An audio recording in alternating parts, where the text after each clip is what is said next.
Muy buenos días a todos. Mi nombre es Bernd Rode y soy el director general de Hanover First México. Y me da mucho gusto darles la bienvenida a la inauguración del Congreso Guanajuato, Destino Global de Eventos Internacionales.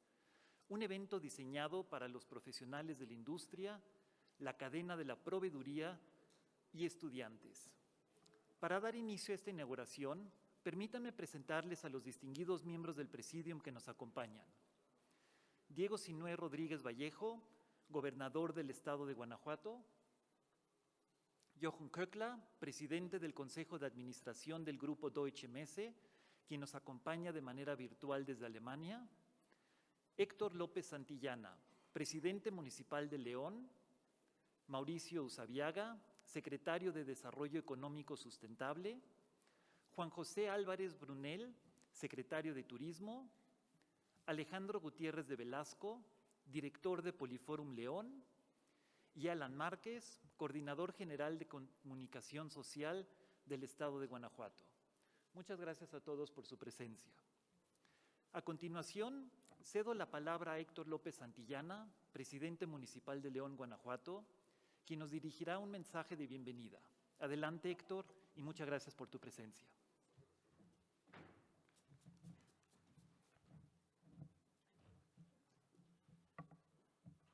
Muy buenos días. Es un honor para este servidor de todas y de todos ustedes darle la más cordial bienvenida a un evento que manifiesta nuestra convicción de nunca darnos por vencidos, de enfrentar los retos que la vida nos pone, pero sobre todo de este trabajo en equipo, este presidium, esta fila de honor, y los asistentes muestran de la enorme riqueza que goza nuestro municipio y nuestro estado, pero sobre todo es un reflejo de nuestra capacidad para ponernos de acuerdo y trabajar de forma conjunta y de forma multidisciplinaria para lograr los resultados que merecen nuestras familias y nuestra población. Por eso les doy la más cordial bienvenida a nuestro municipio, en donde hoy, junto con el señor gobernador y con Bernd Rode y todos los integrantes del Presidium, estamos refrendando nuestro lema, esta ciudad donde el trabajo todo lo vence, con este espíritu de lucha que es parte de nuestro ADN y que hace de nuestra comunidad una comunidad diferente de lo que vemos en muchas partes del mundo y aquí en nuestro país. Gracias a quienes nos acompañan de manera física o virtual, porque aquí hoy estamos dando muestra de nuestra capacidad de evolucionar. Somos gente que sabemos aceptar los retos y nos adaptamos a una nueva realidad. Y con ese espíritu seguimos construyendo una ciudad que esté a la altura de las expectativas y de los sueños de nuestros habitantes y de nuestras familias. Hay que reconocer que uno de los sectores más golpeados por la pandemia fue la industria de eventos. Por eso es importante hacer un reconocimiento a quienes han sacrificado su rentabilidad financiera por buscar la rentabilidad en salud, la rentabilidad social. Son ellos quienes dieron muestra y ejemplo de cómo acatar las medidas establecidas por las autoridades sanitarias para frenar y controlar los contagios. Ha sido una batalla muy dura, y déjenme decirlo, y muy costosa. Pero poco a poco la estamos superando y la estamos superando juntos. Las cifras diarias de lo que está pasando en León hablan de cómo hemos ido realmente generando esta colaboración privada y pública para mantener estas bajas, muy bajas tasas de contagio que tenemos en estos momentos. Todos los indicadores reflejan que estamos tomando las decisiones de manera correcta y responsable. Ayer prácticamente 0 tasas de contagio, tuvimos una persona lamentablemente fallecida. Los reportes de nuestros hospitales indican que no hay pacientes yendo a buscar una atención, una orientación por temas relacionados por COVID, Y nuestros hospitales, señor gobernador, tanto los públicos como los privados aquí en el municipio de León, están vacíos. Yo creo que ese es uno de los mejores elementos para crear las condiciones para hacer este anuncio en estos momentos. Esa falacia de que habría, si estamos privilegiando la reactivación económica y poniendo en riesgo la salud con datos duros, creo que estamos tomando las decisiones en los momentos oportunos y de manera muy responsable para seguir fortaleciendo nuestra actividad económica, de la cual dependen miles de familias. Por eso estamos dando un mensaje muy claro al mundo y a nivel nacional. En León y en Guanajuato somos un destino preparado para reactivar la economía en un ambiente sano y seguro. Por eso estamos generando confianza. El mundo, a pesar de todas las tecnologías y de todas las comunicaciones, seguimos dependiendo de ese valor que es tan difícil de construir y muy fácil de romper, la confianza, para adaptarnos a lo que sucede en el mundo. León tiene 3 grandes fortalezas, pero entre la que yo quiero hoy concentrarme es el hecho de que somos gente hospitalaria. Tenemos una increíble capacidad para hacer sentir a nuestros visitantes a gusto, como si estuvieran en su casa. Tenemos una increíble capacidad para retener ese talento. Una vez que deciden llegar acá, ya no los dejamos salir. Yo le dije a Bern que la puerta de entrada a nuestro municipio, ese bellísimo arco de la calzada, es una puerta que solamente tiene un sentido, solamente deja entrar, no deja salir. Y eso es gracias a todas y a todos ustedes. Por eso nuestro reconocimiento al gobernador, señor gobernador, por liderar esta recuperación económica con ese sentido de responsabilidad. Muchas veces la gente critica y es muy fácil criticar en el momento y la coyuntura, pero cuando se tiene la perspectiva de largo plazo, cuando se tiene la información, pero sobre todo cuando se cuenta con la colaboración de nuestros ciudadanos, es cuando se puede dar paso a este tipo de actividades. El Ayuntamiento de León y tu servidor, gobernador, nos sumamos contigo en este esfuerzo por fortalecer la economía. Y de manera muy particular agradecerle a la Hannover Fairs de México por confiar en León. Mi estimado Bern, cuentas con nosotros como aliados para seguir desarrollando estos y nuevos productos que hoy son tan necesarios, con una muestra de esa capacidad que tenemos los leoneses de adaptarnos, de experimentar. Me atrevería a decir, incluso somos gente que sabe correr riesgos, porque en la vida todo implica un riesgo calculado, pero aquí estamos dispuestos juntos a correr ese riesgo para ir logrando ese desarrollo que nos permita este ejercicio de ganar. Si la vida me ha enseñado algo y esta pandemia he aprendido algo, es que contrario censo de la gente que habla de cerrar sus economías, nosotros estamos cada vez más convencidos de que debemos abrirnos. Si nos hubiéramos abierto desde el principio, todas las naciones, para encontrar la solución conjunta a la pandemia, hubiéramos salido muchísimo más rápido. Y entiendo muy bien el riesgo de los contagios, pero ningún sistema cerrado es capaz de adaptarse a las circunstancias. Todo sistema cerrado termina volviéndose obsoleto.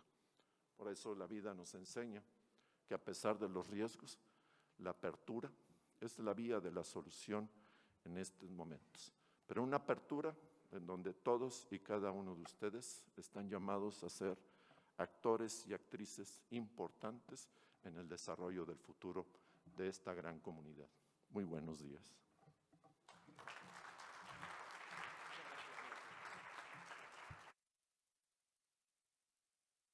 Muchas gracias, Héctor. Toma ahora la palabra Diego Sinué Rodríguez Vallejo, gobernador del estado de Guanajuato, a quien le solicito el mensaje declaratorio inaugural del Congreso, Guanajuato, Destino Global de Eventos Internacionales.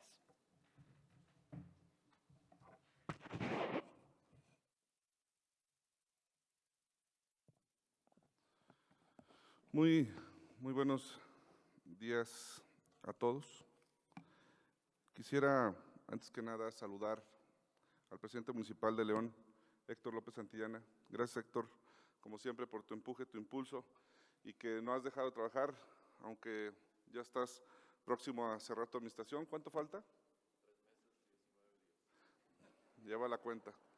Lleva la cuenta, no porque crean que se quiere ir ya, porque quiere cerrar con fuerza y sabe que le quedan 3 meses, 19 días a sus colaboradores para hacer todavía muchas cosas por León. Felicidades, Héctor, y sabes que cuentas con nosotros. Saludo a la distancia a un gran amigo de Guanajuato, Johan Cochler, quien es presidente de la Deutsche Messe. Johan Cochler nos visitó, se acordarán, cuando inauguramos en 2019 la Hannover Messe, y estoy seguro que vendrá pronto a México. Johan, saludos, buen amigo de Guanajuato y de México. Gracias, Johan. Saludo a Bernd Roth, quien es director general de Hannover First México. Gracias a Alejandro Gutiérrez de Velasco, director de Poliforum. Mauricio Sabiaga, secretario de Desarrollo Económico. Juan José Álvarez Brunel, secretario de Turismo. Alan Shair Márquez, coordinador de Comunicación Social. Aquí nos acompaña también Sofía Huet López, secretaria ejecutiva del Sistema Estatal de Seguridad Pública del Estado de Guanajuato. A Gloria Cano, gracias. A Yolo Xochitl, gracias Lupita Robles. A los regidores que nos acompañan, Gilberto López, Salvador Sánchez. Ana, ya no sé si presentarte como regidora o como diputada electa, diputada federal. Bueno, Ana María Esquivel Larrón, a todos gracias por acompañarnos. Medios de comunicación, miren, para mí es un gusto participar en la inauguración de este gran congreso. Primero, porque hoy el propósito es que Guanajuato sea ese estado que siga siendo el epicentro, el foco de atención de los mejores eventos en este país.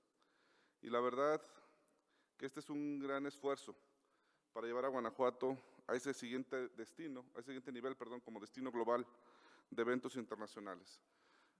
Ya no solo es la Hannover Messe, ya no solo es, o como se inició hace muchos años, ¿no?, el Zapica y el Ampic, que son ferias muy importantes para nuestra industria, sino ahora son eventos de talla internacional que se llevan a cabo en lugares tan lejanos como Singapur, China, o ahora Dubái e Italia con el tema de deporte, ¿no? Creo que este Guanajuato Destino Global de Eventos Internacionales, pues es, sin lugar a dudas, una gran estrategia para un turismo de visitantes, de negocios, un turismo que le hace un gran bien, sobre todo a la ciudad de León, Guanajuato. Y primero, pues quisiera felicitar a quienes participan en este congreso, porque están demostrando sus ganas de aprender de los grandes y también están demostrando su amor por Guanajuato. Hace algunos días, al hablar de Mentefactura, sostuve que la llegada de la Hannover Messe con su equipo de la Hannover Face marcó un parteaguas en nuestro estado. Sin duda, ellos sabían de los esfuerzos de los sectores productivos de Guanajuato para consolidar a nuestro estado como un escaparate mundial de nuestros productos. Conocían también el trabajo conjunto del gobierno estatal con el gobierno municipal y el sector privado para consolidar una nueva vocación económica, ser el destino ideal para el turismo de negocios y la realización de eventos de talla internacional. Hoy celebramos este congreso de la mano con Hannover Fairs con objetivos muy claros. Primero, hacer de Guanajuato un destino global de eventos internacionales, seguir impulsando la reactivación económica, apoyar el desarrollo de nuevos modelos de negocios y fomentar la adaptación digital como parte de nuestra visión de futuro. Quiero decirles que este congreso forma parte de la llegada de Hannover Fairs México a Guanajuato, uno de los 5 ejes acordados con ellos para fortalecer el ecosistema de la industria de ferias y exposiciones en Guanajuato. El primero de ellos se concretó con el hermanamiento entre el Poliforum León, en este recinto ferial tan importante de nuestro estado y de nuestra ciudad, con el recinto ferial de Hannover en Alemania. El segundo es realizar encuentros de negocios con proveedores para que más empresas locales formen parte de la cadena de valor. Y yo me acuerdo que cuando se hicieron los primeros zapicas aquí en la ciudad y las primeras ferias del calzado y de la piel, no había quien te hiciera un stand en Guanajuato. En León no existía quien te hiciera un stand. Tenían que venir de Guadalajara, de Ciudad de México. San Miguel de Allende, cuando se hicieron las primeras bodas, no había quien te diera servicio de banquetes, ni de floristería, ni te rentara carpas. Todo era, tráete grupos musicales de México, de Guadalajara, quién te arme la boda. Estábamos en pañales, pero fíjense cómo al paso del tiempo, hoy Poliforum tiene ya su proveeduría local. No solo hablamos de quién te arme un stand para un zapica, quién te rente las pantallas gigantes y todos son marca Guanajuato. Hoy San Miguel de Allende tiene una gran cantidad de empresas dedicadas a la industria de las bodas y que son locales. Muchos se vinieron a radicar mejor acá a Guanajuato y generaron empleos, y otros guanajuatenses crearon sus propias empresas y hoy tiene esa proveeduría. Entonces, sin lugar a dudas, esto nos ayuda, estos encuentros ayudan a fortalecer que los proveedores locales se fortalezcan y pertenezcan a esta cadena de valor. ¿De quién podemos aprender? De los mejores. Y eso fue algo que nos propusimos en este gobierno estatal, cuando dijimos, queremos planear quiénes son los mejores del mundo para la planeación, Singapur, y nos asociamos con Singapur para la planeación. Queremos bajar las adicciones del Estado. ¿Quién es el país que ha bajado las adicciones? Islandia, con la Universidad de Reykjavik, Planet Youth, asociados con Islandia. ¿Quiénes hacen las ferias más importantes del mundo? La Deutsche Messe, Hannover Fairs, nos asociamos con los alemanes para hacer las mejores ferias del mundo. Y eso es algo que nos está caracterizando en Guanajuato, que hoy el mundo es global, el actuar es global, perdón, que hoy podemos ir y buscar asociarnos con quien tenga las mejores herramientas, el mejor conocimiento en cada una de las materias. Y por eso hoy Guanajuato le apuesta a lo grande. Y este congreso precisamente es parte de apostarle a lo grande y de aprender de los mejores. Sin duda, creo que Bernd se llevó una gran sorpresa también cuando conoció Poliforum. ¿Por qué? Porque la verdad se ha avanzado muchísimo. Estamos en un muy buen nivel y queremos estar todavía mejor. Es de los pocos, digamos, centros de convenciones, ya hablando técnicamente, porque mucha gente no sabe esto, uno ve las inversiones millonarias que se hicieron y no quiero hablar de lugares, pero lo tengo que hacer. Acapulco, Cancún, Coahuila, muchos lugares hicieron centros feriales. Pero cuando llega una exposición que te va a traer un robot Kuka que pesa, ¿cuántas toneladas te gusta? Un robot no te aguantan los concretos que pusieron en esos centros de convenciones. Porque los arquitectos sí pensaron en vista al mar y muy bonito, pero no puedes meter una maquinaria pesada porque truena la base que sostiene estos centros de convenciones, o porque los hicieron en segundos pisos, y no te aguanta una exposición de industria, de construcción, de maquinaria, ni de automóviles muchas veces. Entonces, Poliforum desde un inicio estuvo bien hecho. Somos de los, no sé si exista otro tuber que conoces todo en México, alguno que tenga esta capacidad por metro cuadrado de peso, de toneladas por metro cuadrado. Seguramente lo sabrá, pero han de ser 2, 3 en todo México, sin duda. Y eso, la verdad, es que nos da un buen inicio de salida. León y Poliforum, Guanajuato, arrancan muy bien con el Poliforum, pero queremos más, queremos llegar a más lugares, tener eventos de verdad de talla global como lo estamos haciendo. Por eso este congreso es fundamental, porque vamos a también elaborar un mapa de ruta para la industria de ferias y exposiciones en el Estado. Queremos consolidar a León como el destino ideal de eventos y ferias internacionales. Y el cuarto punto es el desarrollo de un programa de educación dual con jóvenes guanajuatenses, para que sean parte de Hannover Fairs y se profesionalicen en el sector de ferias y exposiciones. Y el quinto, en este congreso, donde se reúnen los actores más relevantes de la industria del Estado para hacer equipo rumbo a la reactivación del sector. El objetivo es compartir las mejores experiencias, prácticas, tecnologías y consejos de los representantes más importantes del sector en favor de la reactivación económica. Por eso quiero reiterar mi felicitación a quienes hoy participan en este congreso. Serán 3 días intensos de un trabajo muy importante para el futuro de esta actividad económica y por ende el desarrollo de nuestro Estado. Tenemos que dejar atrás los efectos de la pandemia. Tenemos que recuperar la confianza, reactivar los negocios, la convivencia y el crecimiento profesional de esta actividad, porque los expertos nos siguen diciendo que será una enfermedad estacional, como lo es la influenza, como lo es la gripe. Es decir, es muy probable que nos vayamos a tener que estar vacunando periódicamente. Es muy probable que estas enfermedades se vuelvan, como dice el nombre, estacionales, que en la estación invernal se reactiven los virus. Entonces, hay que irnos acostumbrando y reactivando esta economía con el uso de cubrebocas. Ya, yo me recuerdo las primeras ruedas de prensa y eventos que tuvimos ya públicas después del cerrón de marzo del año pasado, y tú veías, por ejemplo, ahorita estaba observando, todos traemos cubrebocas aquí en este lugar, todos. Las primeras ruedas de prensa, me acuerdo de julio del año pasado, había una confusión brutal de que si era necesario usar cubrebocas y no. Todavía hay funcionarios federales que no usan el cubrebocas en eventos públicos y se manda un mal mensaje. Hoy veo a todos con cubrebocas, repito, hace un año veía la mitad con cubrebocas, la mitad no sé si era útil o no, le apostaban más a los tapetes sanitizantes que hoy ya nomás los chutan, la gente ya vimos que eso no sirve, los tapetes sanitizantes, los macrotúneles, es cubrebocas y gel, punto. Cubrebocas y gel. Y esto creo que es algo importante, ¿no? Que tenemos que irnos adaptando a esta nueva normalidad y tenemos que tener eventos y seguramente, como estoy seguro que pasará, el mundo superará esta pandemia, pero los estados que tengamos este equilibrio de reactivación económica, cuidado de la salud, van a ser importantes. Claro que ayuda a tener el mejor sistema de salud del país, ayuda muchísimo tener hospitales suficientes, tener los mejores médicos y tener ese mejor sistema de salud nos ha ayudado mucho a tener esa confianza de reactivarnos esta economía. Entonces, tenemos que recuperar esa confianza, tenemos que reactivarnos económicamente y tenemos que hacerlo con responsabilidad, como lo decía el alcalde, ¿no? No estamos poniendo en riesgo la salud ni la vida de los guanajuatenses, al contrario, queremos hacerlo de una manera correcta y hacerlo bien. Y hay que aprender las experiencias de quienes ya han desarrollado estrategias y eventos e incorporar esas buenas prácticas y adaptarnos a una realidad también digital, porque eso es otra oportunidad. Muchos lo vieron como una crisis, yo lo vi como una oportunidad. Siempre estuvo ese ruidito en los eventos del tema de hacerlas virtuales o no. Hoy la pandemia nos obligó a hacerlas virtuales y hoy la oportunidad es que sigan virtuales y presenciales.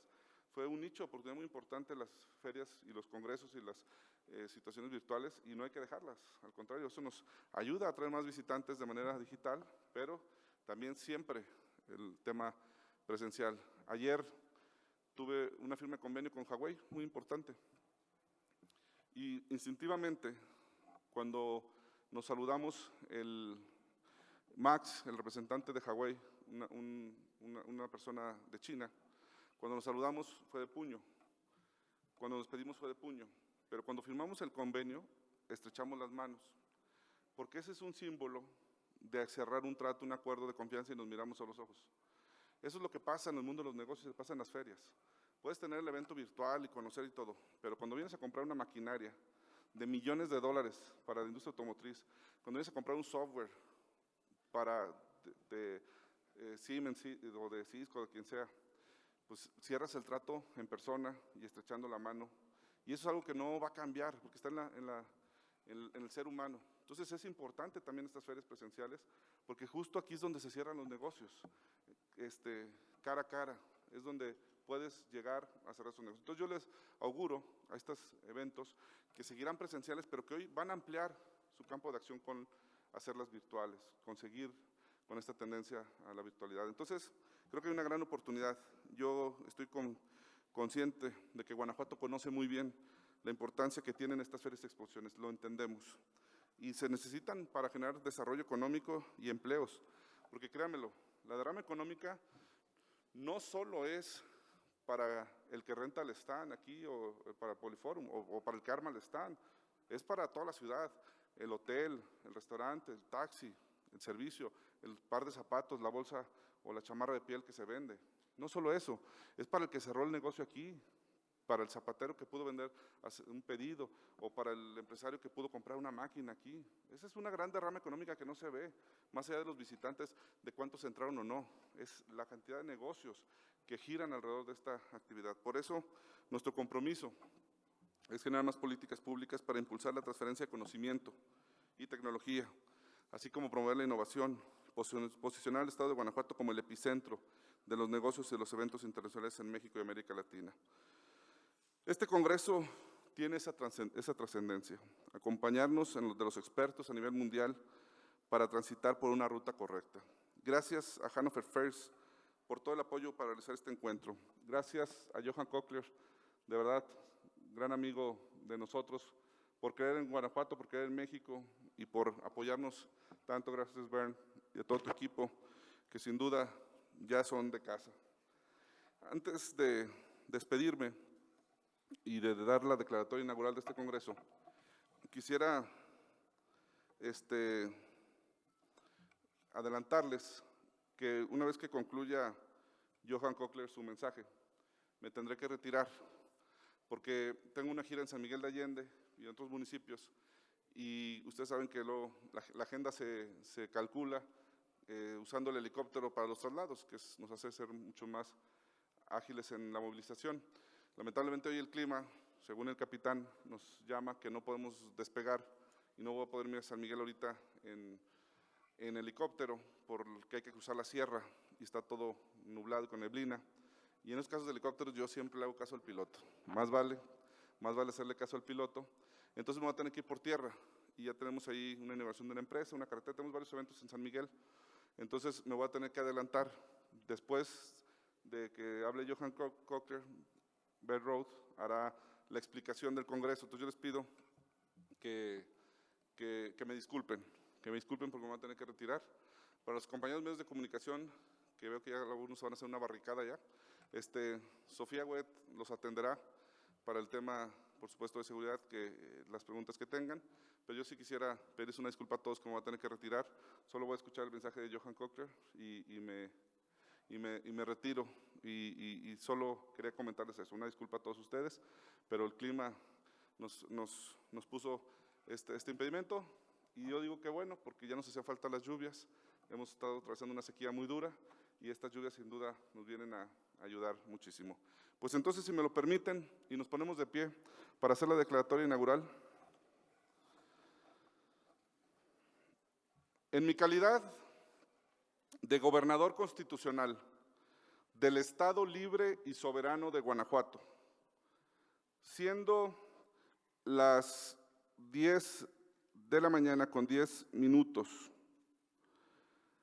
de este martes 22 de junio del 2021, en la ciudad de León, Guanajuato, declaro formalmente inaugurados los trabajos del Congreso Guanajuato Destino Global de Eventos Internacionales, deseando que los trabajos redunden en la atracción de más ferias de carácter mundial para que se desarrolle la mentefactura y así la grandeza de Guanajuato. Enhorabuena, felicidades y mucho éxito a todos.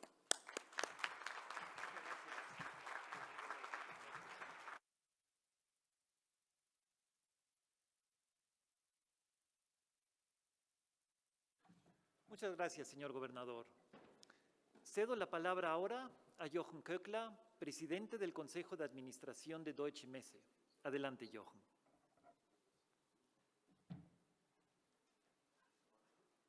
Dear esteemed Governor of the State Guanajuato, Diego Chinoy Ridogres, my good friend Diego, distinguished representatives of the Presidium and the press, and everyone is here today. So it's my great pleasure and honor to welcome you here in this conference for exhibition and events. And yes, I could underline that what Diego mentioned, his ambition, that it's a great idea to create an atmosphere to organize worldwide events and exhibitions.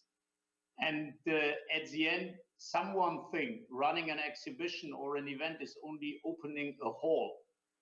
It's much, much more. It's a powerhouse and it's the engine for innovations and for the development of branches, because bringing people together is the key to have an atmosphere for economical growth.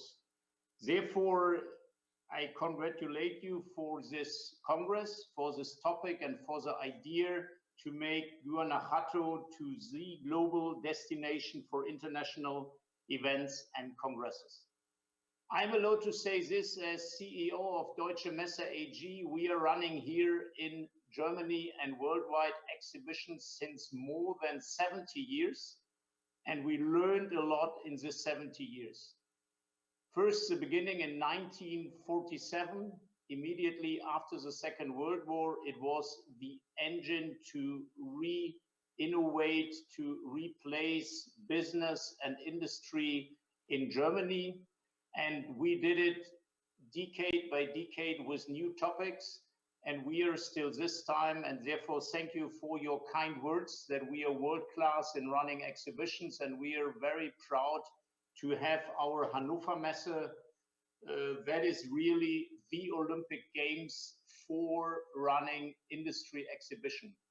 Why Olympic Games? Olympic Games because there meet the best people to swim again each other, to run again each other, and here it's the idea, not every 4 years, but every year in April, to show your innovations, to find new clients, and at the end, this is the basic for business. Why doing this in an exhibition hall? Because business is done among people, business is people, and business is people not only in Hanover, in Germany, worldwide. Therefore, it is my great pleasure and honor, and Diego and Bernd, you know, I mention quite often that your premiere of the Industrial Transformation Mexico in Guanajuato was, after running 20 years exhibition, one of my most inspiring opening and premiere of an exhibition, because you create there for this exhibition a great environment together with all of your players. I know many of you there in the Presidium, and it's every time exhibition is not against each other, exhibition is together in one team running a platform, and therefore it fits perfectly what you did there in 2019 and in 2020. And it could not be otherwise, because this is where a series of economic, social, and logistical strands have covered to establish Guanajuato and the city of Lyon as the epicenter for innovation in industrial technology and a driver for Mexico economic reactivations. If you run a trade show like the Industrial Transformation Mexico, you invite the exhibitors to show the innovation, and that is perfectly. The figures speak for themselves. Guanajuato is Mexico's 6th largest regional economy, the leading logistic hub in the Bayo area, and the 4th largest recipient of the foreign direct investment in your country. Dear representatives, congratulations for these great figures. Exports are growing at a rate of more than 100%, and this industrial powerhouse is home of 41 industrial parks and 5 car makers. So that is brilliant for Industrial Transformation Mexico, because you have a lot of interested visitors to making business. More importantly, Guanajuato is leading the way in Mexico's transition from manufacturing to manufacturing. We saw there a lot of examples, and that is the ideas of running exhibitions, to see something you already not have in your factory, you will have in your factory tomorrow, for the sense to be more competitive than yesterday. To this end, Poliforium Lyon and Hannover Fairgrounds, I'm sitting now here in the afternoon in Hanover on our fairgrounds, still today the largest exhibition center in the world, with our 25 halls with 40 hectares. We signed an agreement this year for the twinning of our respective venues. The goal is to contribute the economic reactivation of Mexico by attracting new international events, promoting the professionalization of the events industry, like with this Congress here today, the development of local suppliers, and the sharing of the best global practices in the sector. Another good news that we are announcing today is that the 4th Poliforium Lyon Summit will be held in the framework of Guanajuato, a global destination for international events.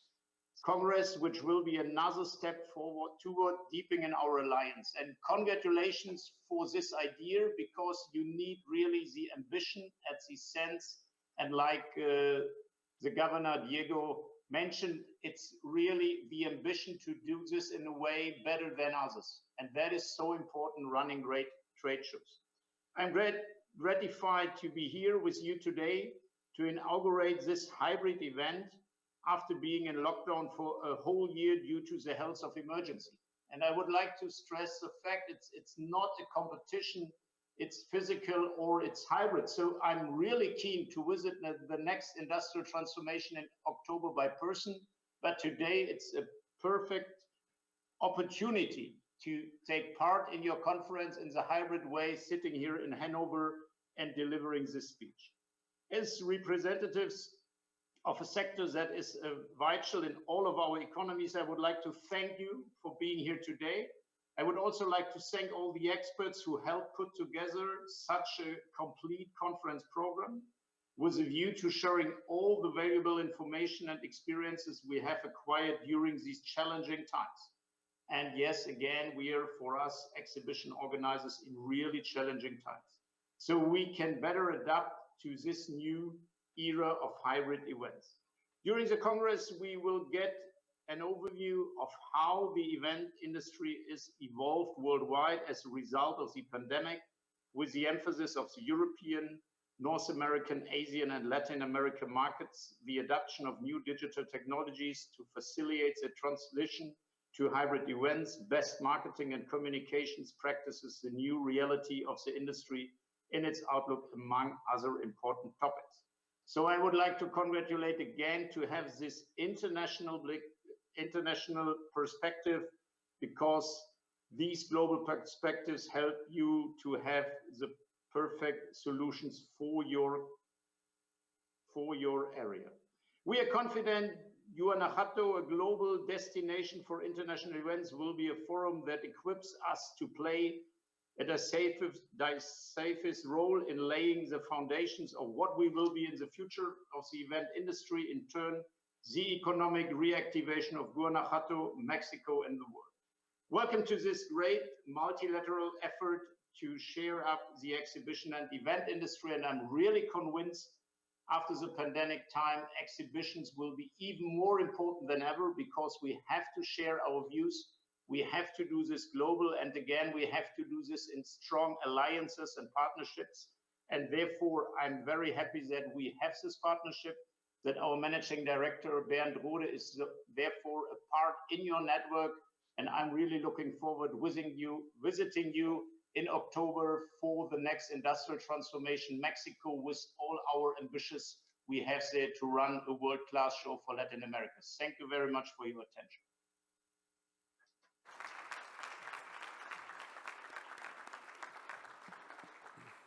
Muchas gracias, Jochen.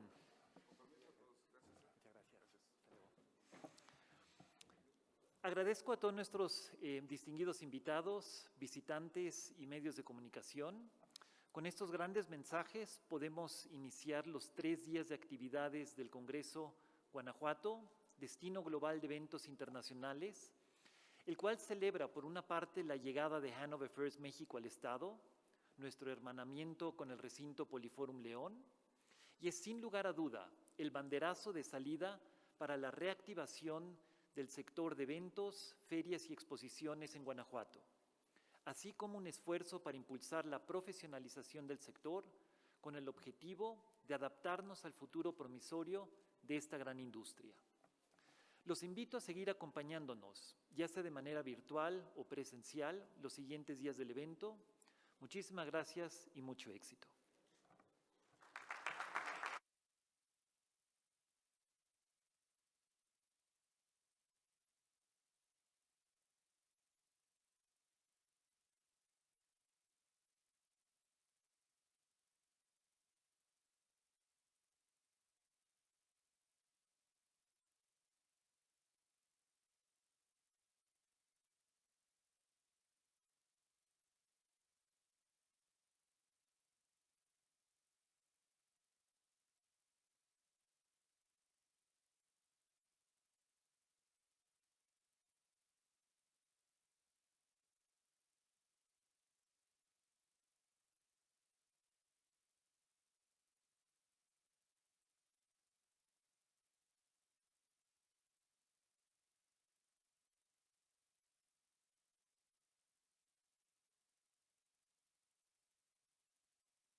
Buenos días a todos. Les agradecemos mucho su presencia en el Congreso Guanajuato, Destino Global de Eventos Internacionales, destinado a la profesionalización, capacitación y desarrollo de las mejores prácticas nacionales e internacionales para los profesionales de la industria, autoridades, proveedores, estudiantes y practicantes.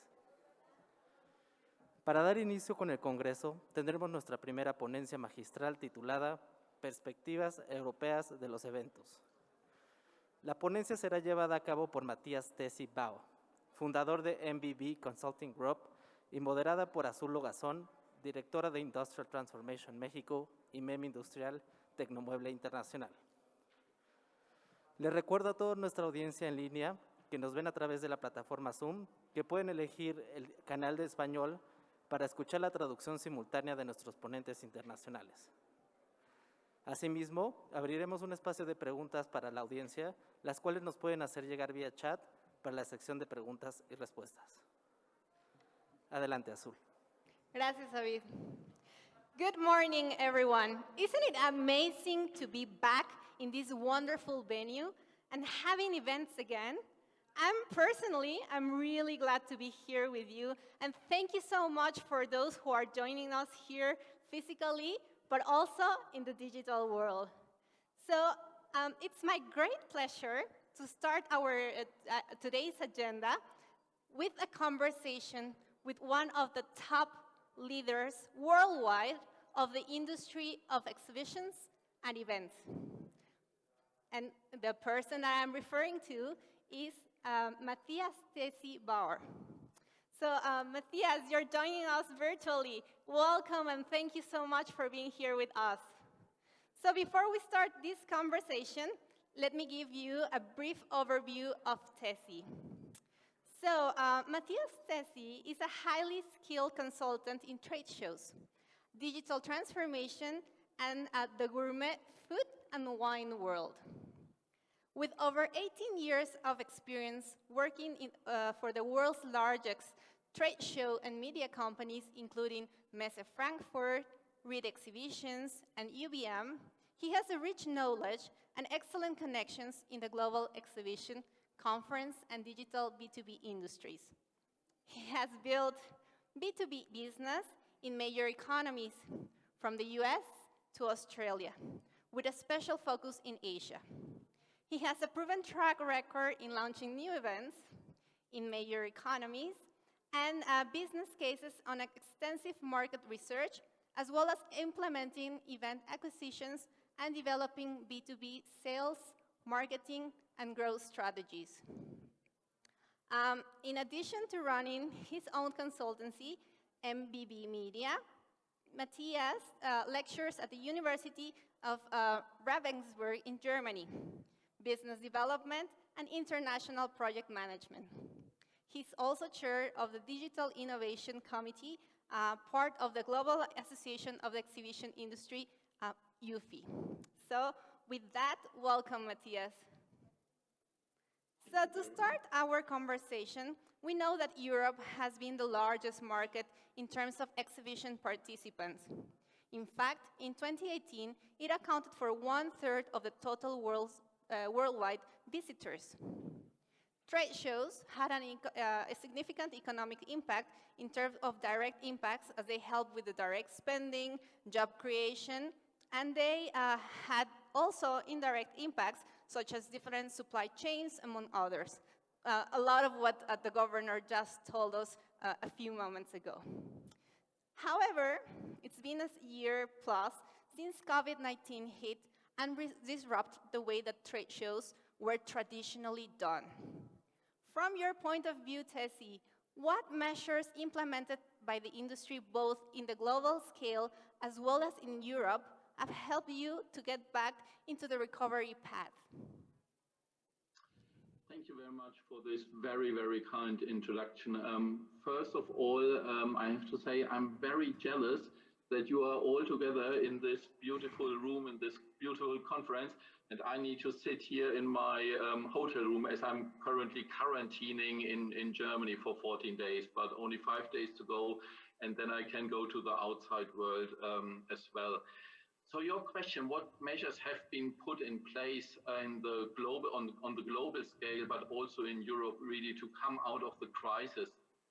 When the crisis hit us a year ago, one of the first things my consultancy did was releasing the crisis recovery guide.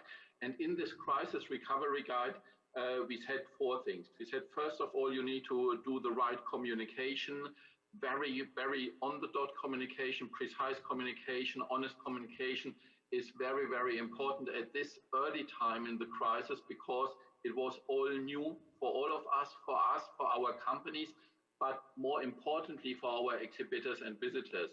Then we said you need to invest in your digital tools and in your digital strategy, because digital is the channel to the world. When events can't happening, it's our problem. How do we want to reach the world? How do we want to communicate the world? But it is equally or even more a problem for our target groups, for our exhibitors. How do they sell their products? How do they do brand building? How do they do lead generation? How do they do customer relation management? And it's our job and our goal as exhibition organizers to help them with their objectives, even in times when our major product can't take place. And the last thing, what we said in the crisis recovery guide is you need to be absolutely on your toes in your sales strategy. What brings you as a company out of the crisis, once the crisis comes to an end, is your sales department. It's the people who know your product and who can sell the product and who can make sure that exhibitors are coming back to our shows once we can do shows. Since then, it's a year passed by, a year is over, and I think there are now 2 topics that really have emerged as measures put in place to kickstart our industry. The one is for sure the setup of the show, and I'm very happy that I saw a lot of experimenting around the world. How do we run shows? How do we set up shows? What does a customer think when he's at the entrance situation? Remember the pictures we sent before the crisis when we want to show that we have a successful exhibition. There were always crowded entrance, full of people, one after the other. And we said, here, so-and-so, 100,000 people come to our show. This is an indicator for a successful exhibition. Now we were forced to think, what does the customer actually think when he comes to an exhibition? What does the customer think when he's landing in the city, when he's sitting in the taxi, when he's checking in the hotel, and when he's coming to the show? For sure, the customer wants to feel safe and wants to feel looked after at any point of his journey to our show and then also in our show. And we did better entrance situations. We put systems in place where we can do crowd controlling, where we can ensure social distancing, where we can do stand controlling, where we have hybrid measures at the stand that somebody can interact with the show even if he's not physically in the show. So the show setup was one big field, and I really think we as an industry, not only in Europe, but in Europe specifically as well, have done a really major step forward in setting our shows up in a different way, and I think in a better way. And the other thing was digital and hybrid. I was Global e-business director at Reed Exhibitions for many years, I think for 6 or 7 years. And digital before the pandemic was a nice to have, and it was always connected to the show. So all our digital tools we developed were always developed with our core product, which is the physical show. So we developed a registration to register to the show. We developed a matchmaking system to match people at the show. We developed a navigation system so that people can walk around the show, which means our digital tools didn't have any value if somebody did not come to the show. And I think here we really made a step forward with a hybrid show concept that we say we want to create a value also before and after a show, and we don't see this in a competition with our show. We see exactly the digital value we are creating as an enhancement of what we do very, very good, and this is a show. So these are 2 major steps we step forward in our industry and in our thinking. And to end my answer to the questions, these effects have 2 great things, and that might sound very obvious, but I think it was really time to rethink this. the setup of the show, what I described, that made us think, who is our customer? And that made us think, who does our customer feel? And what does our customer want? And in which environment our customer wants to be in when he's coming to our show or when he's preparing the show.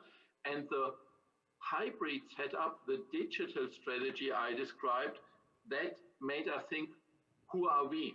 What do we want to offer? What is actually our product and what is our proposition to the market? And why should customers spend money with us and not with other companies like Google or LinkedIn? So I think two great achievements is we made a major step forward to think who our customer is, but also who are we and who we want to be. And last but not least, I think at the end of the crisis, one thing that is putting more into place more and more, and this is also quite important, at the beginning of the crisis, we were uncertain, like everybody was uncertain. We were not sure what's going on. We were not sure what's happening. And events have been seen as mass gatherings, and mass gatherings were something dangerous because this is how the virus is spreading.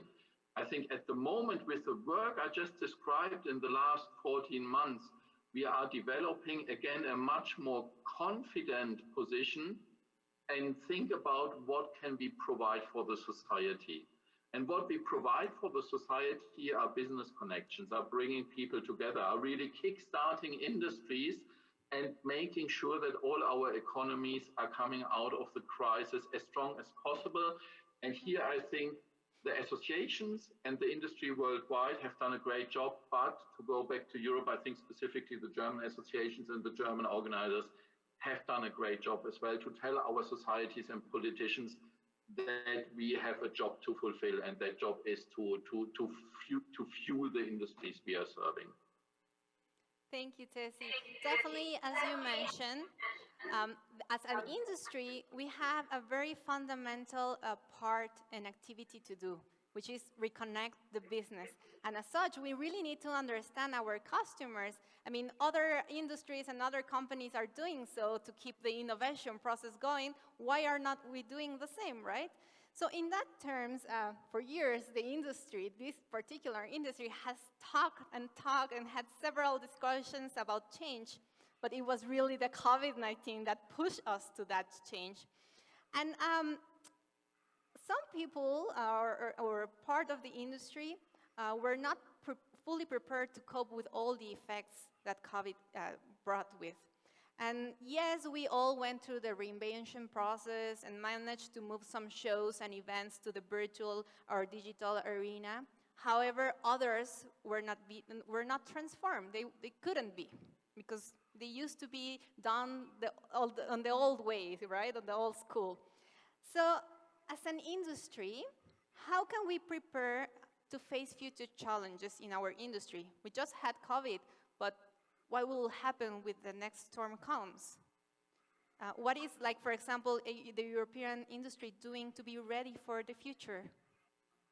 Well, in Europe, at the moment, we have the European Football Championship. I'm not sure if that is a thing where you are, but it's a big thing here in Europe.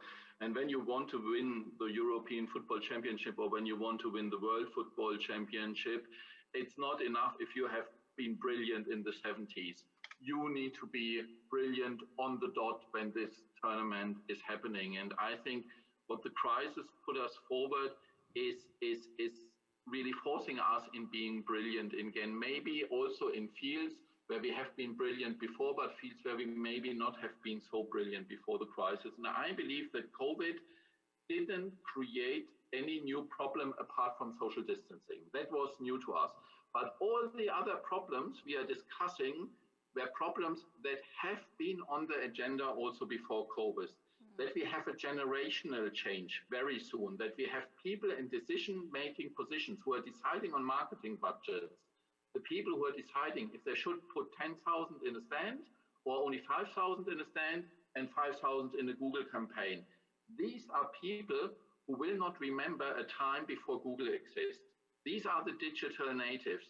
And we know that these people are coming in decision-making positions. We know that since 15, 20 years. So it's only you need to watch the calendar and you know exactly at some point you will have without Facebook, without Google, without LinkedIn, without any digital tools. So that problem was still before, but we had discussions and we were running sometimes in circles and discussions. And I give you two examples. One example was the old discussion, digital is a competition to live.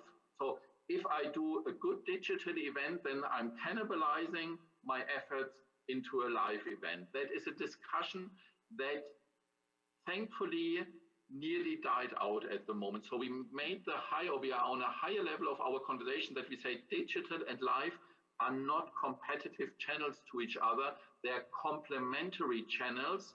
And one channel is better than the other, depending on which step of his journey our customer is. When the show is happening, for sure, a live event is the most important step. When the show is not happening, why don't we not serve our target groups and our communities through very good digital channels? So that discussion is over, hopefully, and I hope it's not coming back. The other discussion is there is no money to be earned with digital products. We always thought, because we tried it since 20 years, and honestly, 5% of the show budget, sometimes 10% of the show budget, we didn't make a lot of progress in earning money with digital tools. The problem is Google is earning 10 times more money than all 30 largest exhibition organizers worldwide combined.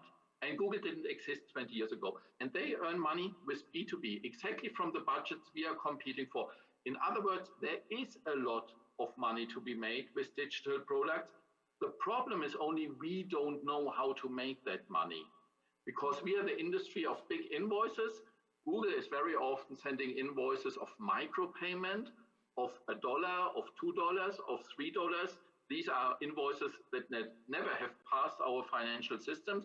So we need to understand micropayment, and also the product life cycle is in the digital world much shorter. In the event world, the product life cycle is often a year. In the digital world, a product life cycle can be a minute or even shorter.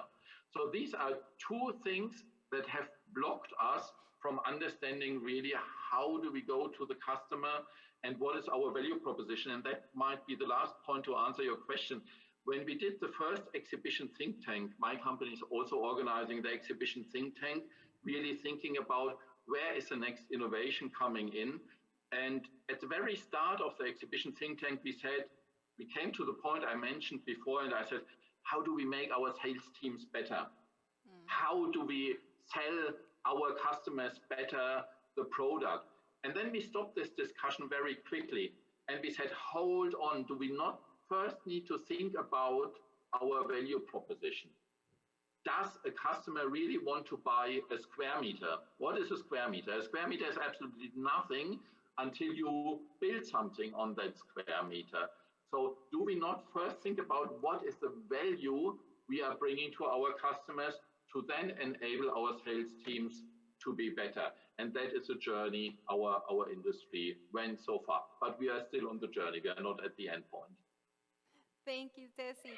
And I think you mentioned something very, very important, which is that many of the challenges that we are currently facing were challenges that existed, but we were blind to see them, right?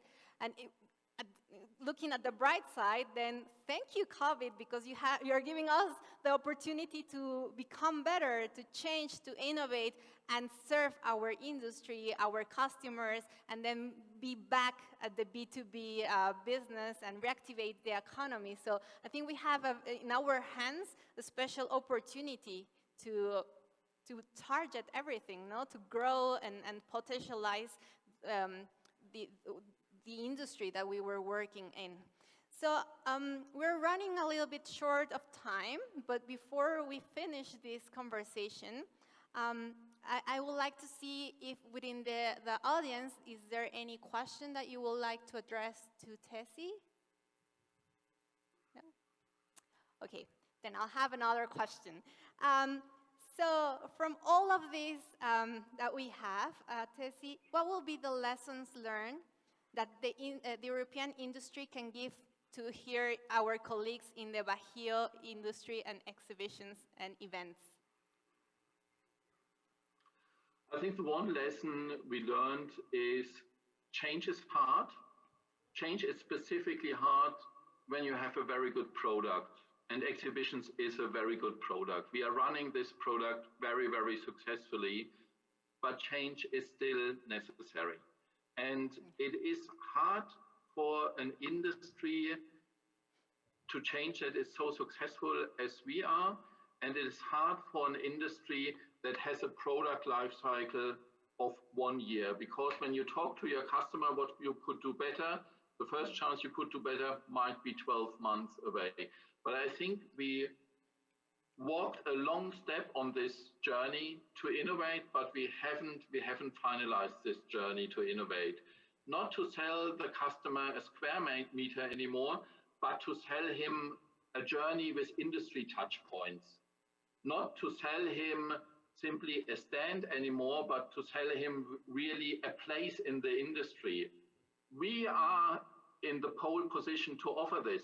We are in a better position than Google, LinkedIn, Facebook, anybody else, because we know the industries and we know the customers. So we have the opportunity right in front of us, but due to our product setup, it's still hard to change. So we need to continue doing the way, and we need to come up with better value propositions in the next years to come. And that is also my concern is, and we have these different views in the industry, and we have some areas when the trade show is happening, the pandemic is over, or people feel it's over. It might not be over. We have some countries where the population thought it's over and then it's bouncing back again, that we fall back into old habits because it's so more convenient to fall back than to go the journey of innovation further. And this is my hope, that we continue this innovation journey.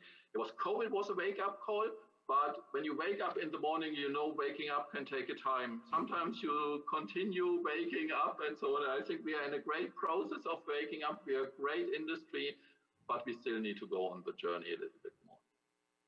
Thank you, Tessie. Definitely, we have to wake up very quickly and take this opportunity that we have, knowing our industry, knowing our customers, and walking this path of recovery. Well, thank you so much, Tessie, for joining us today. And with this, we come to the end of this conversation. Nevertheless, Tessie, we hope to see you here in Bajío sometime soon, once traveling is allowed, and then we'll be back to the events and the exhibitions here as well.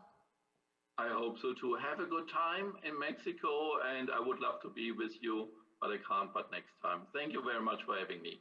Thank you, Tessie.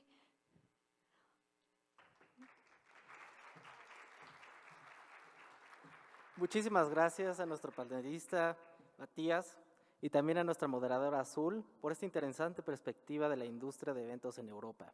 Invito a todos los presentes al área de alimentos para que nos acompañen con 10 minutos de coffee break, y en punto de las 11 seguimos con nuestros panelistas y exposiciones. Muchas gracias.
Invitamos a todos los asistentes a que regresen a sus lugares para dar continuidad a los paneles y ponencias del día de hoy.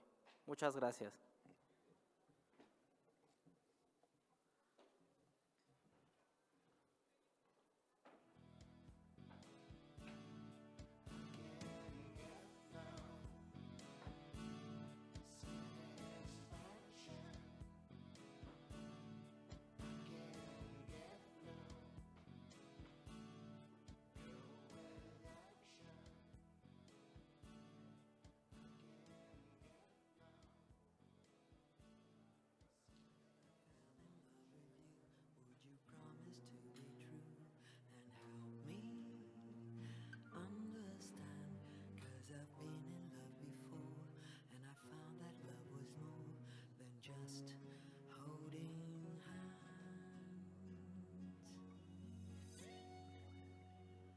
If I give my heart to you, I must be sure from the very start that you would love me more than her. If I trust in you, oh please don't run and hide. If I love you too, oh please don't hurt my pride like her. 'Cause I couldn't stand the pain, and I would be sad if I knew love was in vain.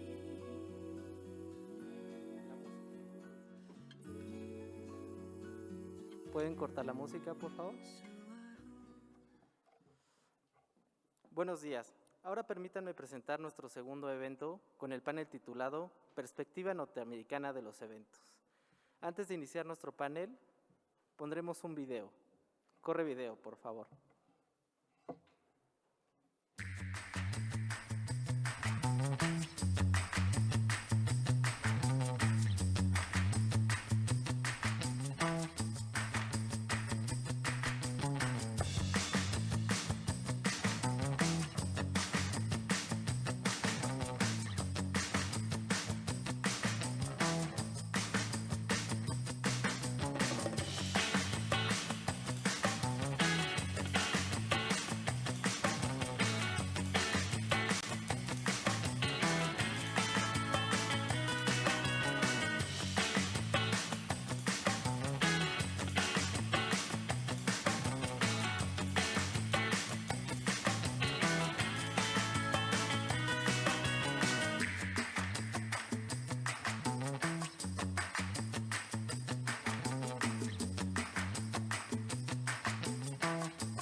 Muchas gracias.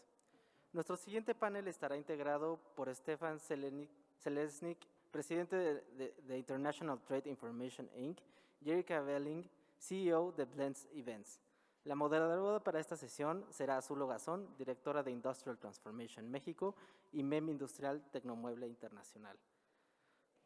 Les recuerdo a nuestra audiencia en línea que nos ve a través de la plataforma Zoom que pueden elegir el canal español para escuchar la traducción simultánea de nuestros ponentes internacionales. También abriremos un espacio para preguntas por parte de la audiencia, las cuales nos pueden hacer llegar vía chat en la sección de preguntas y respuestas. Adelante, Azul. Gracias, David. Well, with this video that we just seen, it gives me flashbacks and good memories of what used to happen here in Polyforum. But you know what? It also gives me hope for the future, as this event, what we just saw in the video, happened a few days ago in Las Vegas at World of Concrete exhibition. And to learn what is happening up north, I'm glad to have this conversation with Stephanie and Erika. Welcome and thank you for being here with us. So I'll give you a brief introduction of both. Stephanie is president of Las Vegas International Trade Information Inc.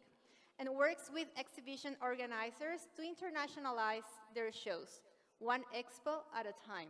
They recently introduced the International Exhibitor Representation Program and North America representatives of CINEC, the Shanghai New International Expo Center in China. A second-generation former show organizer, including a couple of expos here in Polyforum León, Stephanie blogs for UFI, the Global Association of the Exhibition Industry and the exhibition world, and she enjoys sharing knowledge online and in person. She's a founding member of the exhibitions think tank on the faculty of UFI's Exhibition Management School and is a Virtual Events Institute subject expert matter. Welcome, Stephanie.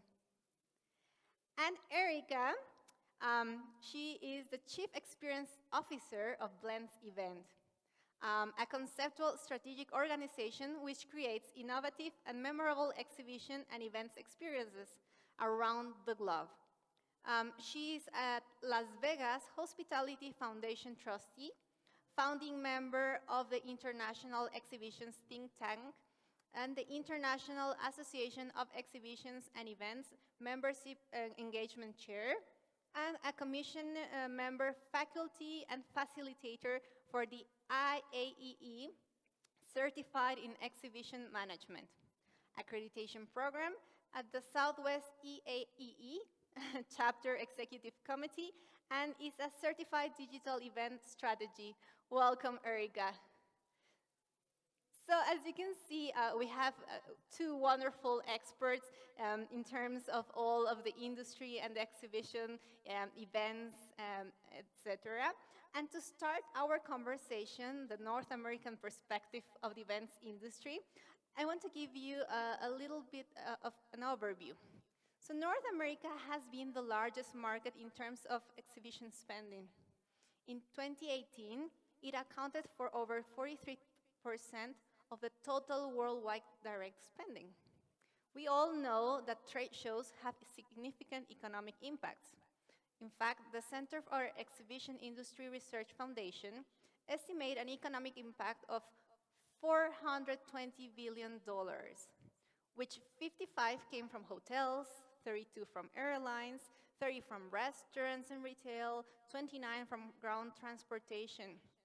So there's a lot going around in the industry and a lot of key stakeholders taking part of it.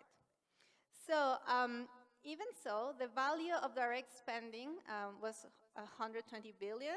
And in terms of production, it goes up to 1.1 trillion of gross production. And if we count for job creation, there are more than 6 million jobs in the US that rely on events. So with all of these figures in mind, it is urgent that the industry keeps working. So I'll have the first question for Erica. When COVID-19 hit the exhibition industry worldwide, we all moved to digital events. What happened particularly in the events industry in North America in these regards? Well, thank you, Azul. I think that our industry is very resilient, and we changed really, really quickly to digital, which is a good thing that our industry is so resilient. But there was some successes and some issues, and massive, massive learning along the way. Some adopted too quickly and were unprepared in creating digital events that met all the stakeholders' organizational event goals.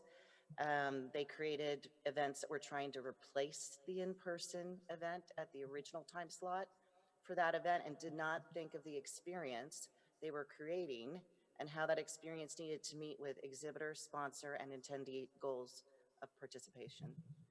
For instance, some examples of the digital switch, corporate marketers were forced to incorporate a variety of digital channels to maintain buying cycles, increased brand awareness, and obtain leads. Associations were mandated by their bylaws to hold annual meetings, and some have requirements to accommodate education and accreditations.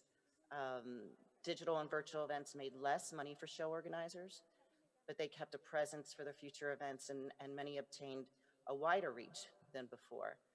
Depending on the type of the exhibit or the event, there was a surprising increase to new attendees and sponsors, some at like 30% of increase.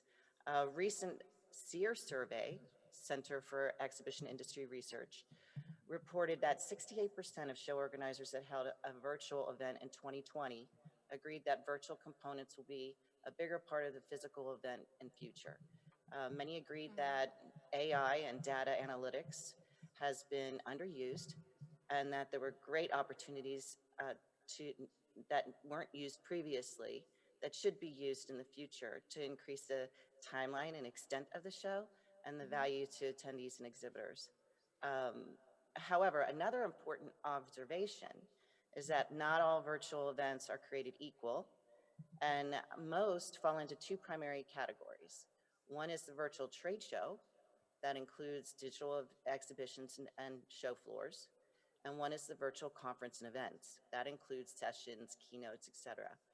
Not only are these two different animals altogether, but they seem to generate huge difference in return. In a 2021 survey, for example, by Exhibitor Magazine, when asked to rate the value of virtual trade shows and or exhibits, corporate marketers averaged 3.8 on a scale from 1 to 10. Meanwhile, when asked to rate the value of virtual conferences, that educational component, the average increased to 5.3%, which indicates to me that virtual channels is maybe good at approximating live experiences in terms of content and education, but less successful at creating a viable alternative to in-person exhibiting and qualifying and lead qualifying. That's my take on your question. I hope I answered it effectively. Thank you, Erica. Yes. So another question for Stephanie. The way that the industry has been operating in the past months has followed different parts in North America. Canada, the United States, and Mexico have had different approaches to let the industry operate. Even we see difference within the provinces and states of those countries. Tell us a little bit of what is happening in this regard and what will be an optimal journey for our industry. Thanks. First of all, I'd like to say hello to everybody. I absolutely love Guanajuato and the Del Bajío region. I think it's one of my favorite places in all of Mexico, the center of Mexico. And we really want to thank Azul and Karen and the whole Hanover team for having us today. Here in Las Vegas, everything's open. We're 100%. You're supposed to wear a mask if you are not vaccinated. But we know that a lot of people that are not vaccinated don't wear a mask anyway. So it's on their own. It's on the honor system. Parts of the United States were open most of the time. In Florida, the states of Florida and Texas, they never really closed a whole lot for events, but people were afraid to travel there. So they got a lot of local, not much fly-in at all. Indianapolis, in the center of the United States, and Indianapolis, Indiana, kind of went under the radar. They did a lot of sporting events very safely. They mandated a lot of different things for people that were coming, but even, so they continued to do events. They just didn't really publicize it a whole lot. Canada, as we know, is closed. They're waiting until they have more vaccinations. They just have, I think in the last day or so, said they're going to begin to open the border between Canada and the United States for family members who have been vaccinated to go see their families. So we're really not sure when they're going to start, hopefully by the fall. We know that the venue organizers in the industry there, while smaller in size, are equally ready to get back to work. And then, of course, in Mexico, we've seen some successful events. And I want to specifically congratulate Amprofec for trying to do all of the regional events that they did safely to show the government that business-to-business events work and they can be done well and safely for everybody there. I think that's pretty good where we are right now. Great, thank you. So with this in mind, for years, the industry had several discussions about change. Nevertheless, it was COVID-19 that pushed us really to change. Most of us went to the digital formats, as you were mentioning before, and now we are implementing these hybrid ones.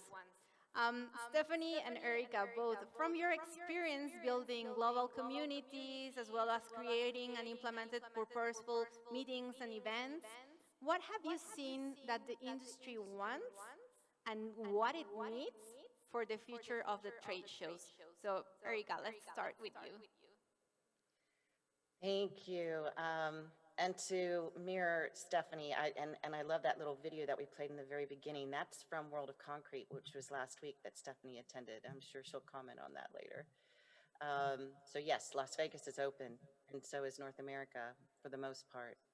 I think that, you know, a really good quote from an industry friend from a large show management organization is representative of many organizers' comments that I've heard, and that is that they always knew the value of the digital components to extend to 365 days a year, and they never implemented it until the pandemic forced them to do it. And, you know, for instance, as it pertains to education, the one and done in-person sessions are now over and will be live streamed to virtual attendees, or at least recorded and made available for on demand. The beauty of this is that it opens up additional revenue streams for show organizers, from seminar classes, passes for purchase, and sponsorships, and it can help grow the attendee and exhibitor base. I think personalization is so important through omni-channels, and that mindset needs to stay to meet the customer where they are. And the type and amount of digital really depends on the industry sector. For instance, if the product is a more tactile product, like fabric or consumer electronics, maybe a bit better digital focus would be education, and let the in-person focus be the exhibition if it's a tactile product.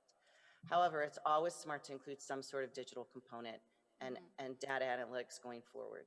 And I think that the question that the role that hybrid trade shows and events might play in marketers' long-term plans remains a little cloudy, because not everybody knows what to do and what to pull in. And I think that the mindset needs to be that some expect hybrid components to mirror the live event, although it appears that it shouldn't. Most think that it shouldn't be that way. It should just augment or enhance, which is what I believe the preference should be, that it should enable virtual show organizers to focus less on trying to replicate the events and more on optimizing the strengths of each digital component or medium. Definitely, Erica. I think you mentioned two very important words, omnichannel and this part of understanding our customers. I mean, it's basic. Thank you. Yes. Stephanie, what's your thought about this? Well, we all know that virtual or digital trade shows are horrible. They don't work. With what we have right now, they don't work. The return on investment is at about 25%, according to Explori, the last Explori UFI survey that was done around the world. Overall, all around the world, exhibitors hate digital. They hate the digital idea of a platform and of a marketplace. So there's a lot of other things we can do with technology and to drive things forward. So what we need to do is, if we use it correctly, it can create community engagement. We can crowdsource ideas and speakers and topics. You don't have to fly everybody in. For example, today, we didn't have to fly to Guanajuato, as sad as I am about that. But we're here. We're able to be here, and it's less of an expense for the organizer. In the US, live streaming is very, very, very expensive. Probably one of the most expensive things that you can do. So in terms of a truly hybrid simultaneous event, it gets to be very, very costly. I think that what we can do is we can do smaller sessions. We can do roundtables.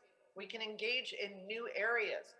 So if there's a newer area of your show, or perhaps a very mature area undergoing change and disruption, you can use the hybrid model.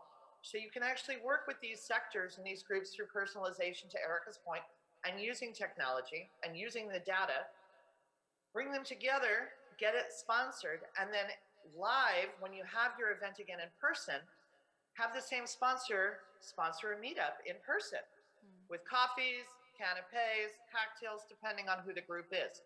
It's also a really good way to initiate the brand new people to your industry about the industry so that when they come to a trade show, which if you're younger and you're by yourself or even older, it can be very scary to be by yourself with thousands of people.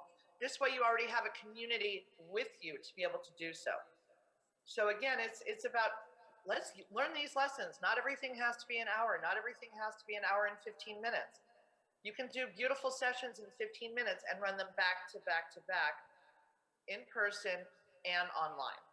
But I think that, and as far as the future of trade show goes, nothing beats face to face.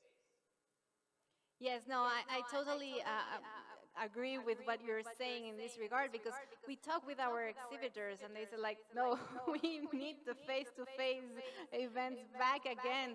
And yes, I mean, we've moved some parts to the digital arena, but they haven't fully and they will never fully replace it. And also, we need to see how to use the technology in our favor and to do this like you propose the networking sessions in a smaller scale and help the industry to connect again. So yeah, definitely. So another question. The challenge of 2020 caused significant hardship for many in the industry. This is not new.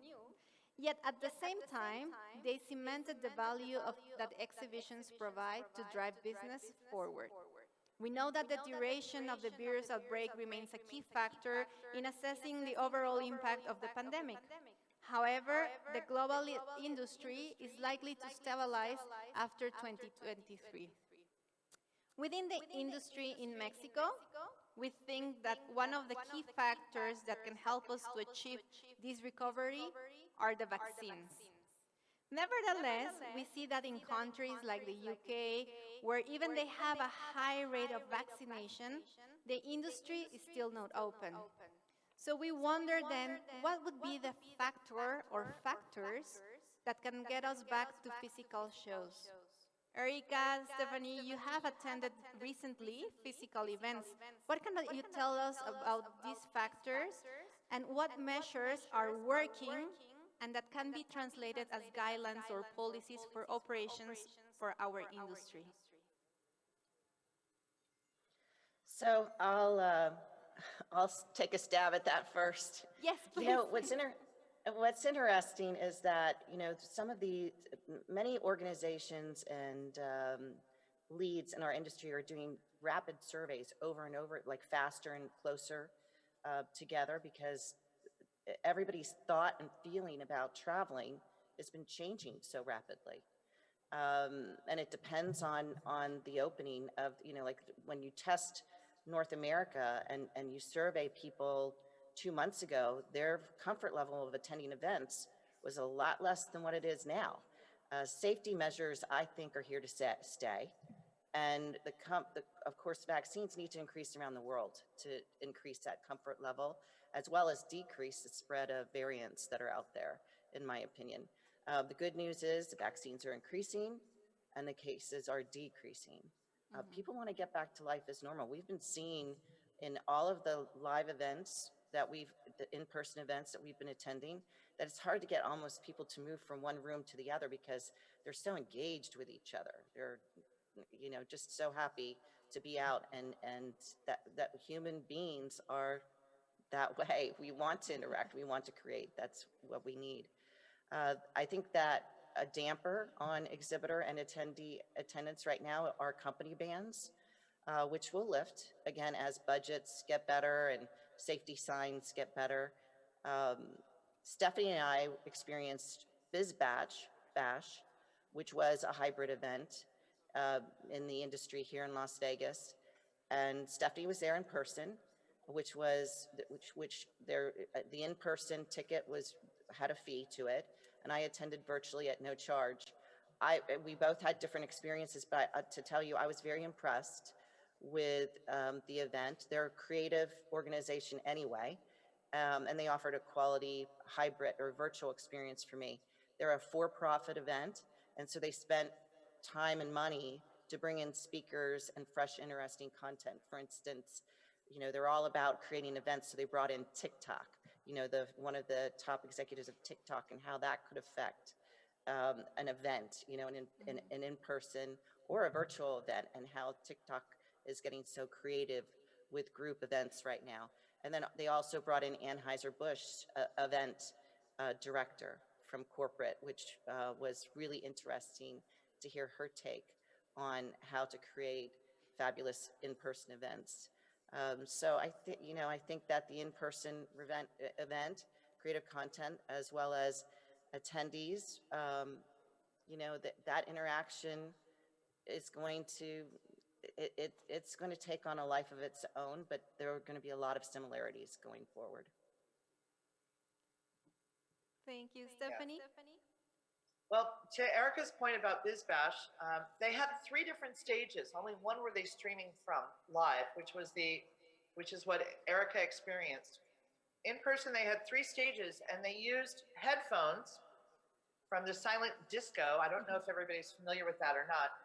It's when the speakers are using microphones and they don't amplify the sound. Instead, it's on headphones. And you could actually change the headphones and listen to 3 different, you had a choice of 3 different panel discussions or discussions on each stage that you could listen to. So that was kind of interesting. They did have some security measures in place. They were supposed to be temperature checking. They kind of gave up on it.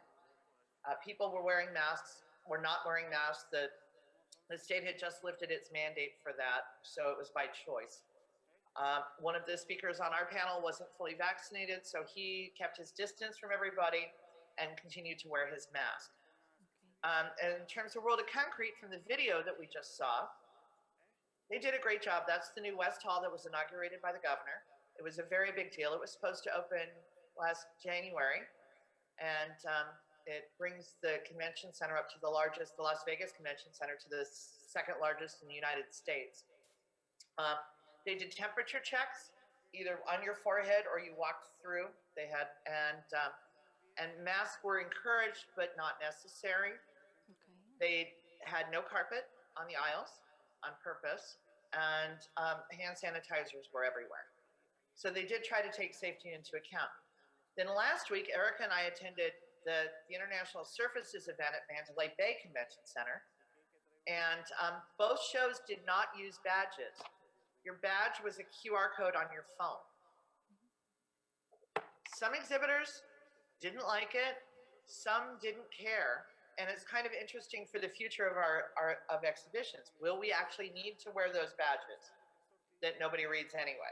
Are they that important? Can we do everything from our phone? Maybe, maybe not. The jury is still out. And at Tice, they had wider aisles. The main aisle was wider. Everything else was the same. But because it's the International Surfaces show, they actually went against the grain, which Informa has mandated with no carpeting as a green initiative, and had aisle carpet. People were very engaged. They had a good presence. What they did, interestingly, was they pre-taped the sessions with the speakers. Then they had the speakers live on stage present to the people that were there. And they used Facebook groups to broadcast the speakers at the same time. So they did kind of a simultaneous, but a little fake. But it was still a very, very effective way to engage the audience that wasn't there in person. The other thing that we really saw is that networking is first, business is second. People are so starved to see each other in person that that's really what they care about. Lots of hugs and abrazos and handshakes. And people were very happy to just see each other. And then, oh, by the way, let's do some business. How long that's going to last, I'm not so sure. I think by the time we hit the fall, the autumn, it's going to be it's going to go back to how it was. In China, we know that they've been doing shows for a whole year. And except for wearing masks and having the hand sanitizers, everything has gone back to normal. So again, I think to echo what Erica said, we have to use personalization. How can we make the attendee journey better? And also, how can we make it easier for our exhibitors to be successful? What kind of new education can we bring in? Because we know that exhibitors, when they're educated, do far better at shows than if they don't. And they will return. And it's a lot more expensive to go out and get a new client than to keep client. So what can we do for all of those exhibitors? Remember, many, many, many people across every single industry have changed jobs. So where maybe every year, 1/3 of the people that you had were new or new in their positions or had changed jobs or new to the industry. Now we're looking at least half, honestly. So you have to treat everybody as if they've never been to your show before, which is also a tremendous opportunity to redesign your show floor, look at your rules, and see what you can do to better engage with your community. Remember, trade shows are about commercialization, right? They're about marketplaces. They're about buyers and sellers being together. So at its core, that's still what we are expected to deliver, and we need to deliver it well. So I hope that answers that question. Yeah, no, and it's great that you mentioned these examples because they are concrete examples of things that have been done. And I really like this part that you said about the use of Facebook groups, because I think this year we've just been in Zoom and like the similar platforms, but we're not thinking of the other tools and technology that we have in our hands, literally, that can help us to network, which is what our industry and our consumers need. So that's really great. Free. Facebook is free. So why not use it? Use the tools that we have that don't cost us anything. Correct. Yes. Wonderful. So now I would like to open the space for Q&A session for the attendees. So here in the audience, if there's anyone who would like to address a question to our panelists, please raise your hand and we will bring the mic to you. Yes, please. We have one question over here. Someone can help, please. Yeah.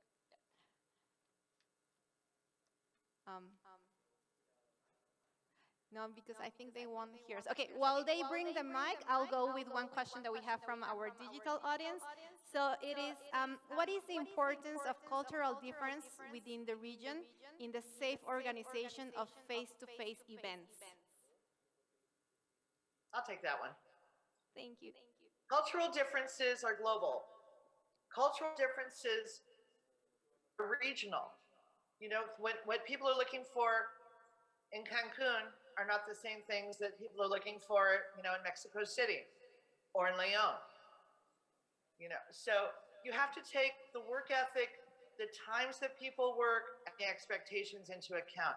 Something that I think universally we can all agree on is that personal time and family time has become front and center. And the ability to, everybody's met everybody else's kids, dogs, wives, grandmothers, everybody, right? Cats walk across the screen. So we've all become much more personal with that. We have to take that into account when we're working with people. The other thing, obviously, culturally in the US, the work ethic and what we do here in Las Vegas is very different than Orlando, very different than Dallas, Texas, very different than New York City or LA or San Francisco or in Canada. The West Coast, Vancouver is very different than, say, Montreal, which is a bilingual, in a bilingual province. So you have to learn to adapt better and be more open to what other people think and the way that they do business. We can't just assume everybody does business the same way we do. However, that being said, people with the internet and with email and everything else are used to getting answers promptly.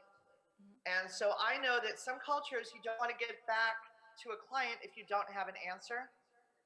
What I suggest you do instead, if you don't have the answer, is say, just email the client. If you promise them an answer on Tuesday and you don't have it, don't not send it. Send an email that says, we're working on your problem. We should have it to you by Friday. Thank you for your patience. That way they know that you're working on it and they won't get angry, or you won't have that cultural challenge because you've told them that you're working on it so they can relax and go on to the next thing on their plate. Great advice. I think addressing our customer is the first thing that we need to do, and telling them that we are looking for their solution or for the service. I mean, that's the word, service. We need to give them a service. So yes, great insight, Stephanie. So we have now the question from our audience. Hi, Good. Okay. Hi, my name is Raul. Um, I've been dedicating my last 10 years to make music shows, showbiz, and you're saying that at Las Vegas everything is open right now, isn't it? Well, it's quite interesting because here in Mexico we've been dealing with some experiments like auto concerts and stuff like that, but I want to know if any of you can tell me, how do you see like this showbiz is going to be in the next, I don't know, maybe 6 months? Because most of the agenda, global agenda about concert shows and stuff like that, it's like going to 22, I guess. So in this case, like you're at the Vegas, at this huge space with huge shows and everything is going on. How can we? What do you think it's gonna be the next step on these presence shows live? Because you say something important about the community, and the music industry. It's pretty important. Like every knows their artist or see the artist performing. So, any ideas or thoughts that you be thinking about the showbiz industry? I don't know. It would be cool to hear some of it. I'll start with that one. I've got some stuff yeah. to add when we get done. We have, yes, as vaccines have made people feel more comfortable and the cases have been going down, we have all of our events, like for instance, the hockey, the Golden Knights, that arena is open at 15,000 seats. And we have, the stadium that's going on. We do have concerts that are already started, and we have, of course, the great shows that you see in Las Vegas, and it's at full 100% capacity. And I think that I think that your industry has really gotten hit hard. It's sad, but people really want to go to see concerts live. I'll give you a really good example of a great hybrid event that we don't think about too often, and that is the sporting industry has done hybrids really, really well. So, and this is where maybe, until we open up fully for concerts would be something to pull in more often, and that is you go to a big sporting event, for instance, in the United States, it would be Super Bowl. So it's the same event, but two different experiences. There's the person that goes live with the ticket. They experience that excitement. They smell the food. They're hobnobbing with people. The cannons that launch the T-shirts are there. They see things live that a person would not be able to see on the screen. And yet the person at home has a different experience. They're able to hear the commentators. They see the fun commercials, and so when they come together, the person that saw it live and the person that was at home, they can still chat with excitement about that particular event. But there's always going to be the drive, the person that's spending $1,000 a ticket to go to the Super Bowl to see it live. So, I think again, until there is that opportunity to include, to think on screens to help promote the in-person concert, if you will, in the future, but it's never going to replace it. And people will come back at 100% and fill those seats. They want to be there live. And to add to what Erica said, the most recent example is really this week. So the band, the Foo Fighters, played at a club in Southern California, near where they live, and they required every single person who went, I believe it was a fan event with 600 people, had to bring their COVID card, their COVID vaccine card to get in. They did the same thing the other night, I think last night in Madison Square Garden, where they have said, as the artist, if you don't have a vaccine, watch the live stream. We don't care. Okay. We don't care. And they don't care. So a lot of that is, some is mandated by the government. In this case, it was mandated by the artists. And you're going to continue to see that. You're going to see in some places where the vaccines are going to, to get in. And in some sporting events in some states here in the US, if you have a vaccine, you're permitted to be in a lot more places, where if you don't have a vaccine and you haven't uploaded proof of your vaccine, you're stuck in one little area and that's it. You can't move around the entire arena. And so there is a, because here in the US, we have some issues with that. Some people are against the vaccine, where we have over a majority of people, of adults in the United States, have now been vaccinated with at least one. So to your point with music, there's an energy with live music, and I know how important it is in Mexico especially, where you can hear music in almost every restaurant and bar. It's an important thing, and it's an important consideration. Again, we're seeing the same things where there have been concerts in Europe, and they've actually studied, have people gotten COVID or not? Were they able to do it safely? So, again, it's if we can make people be safe, then I think things will open up a little bit faster. And to add to another example to what Stephanie said, there were some of the concerts that I've heard in back east in the United States, they were charging astronomical amount of money for those people that didn't have a vaccine, and those people that did have a vaccine, they were charging like $5 to get in. And it was a very in high demand concert. I'm showing my age because I don't even know who the band was. I couldn't repeat it.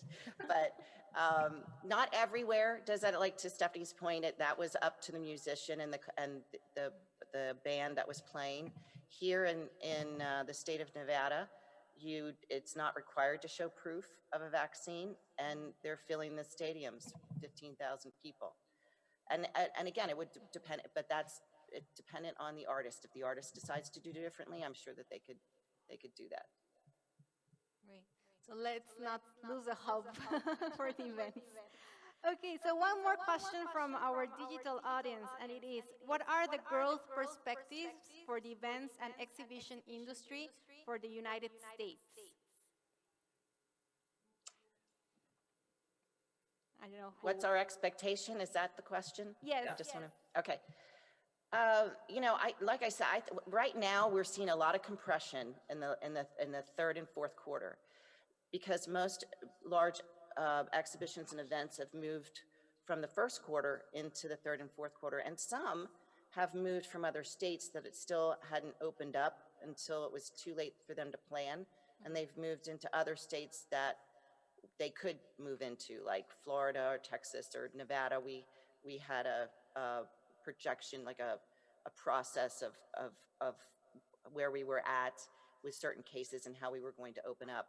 So for instance, in Nevada, which is where most of the large convention space is, there's that worry of the overlap of these conventions and the compression. Thank goodness a lot of them are, not thank goodness, but I mean, it's good that we're having these events, that they're going forward.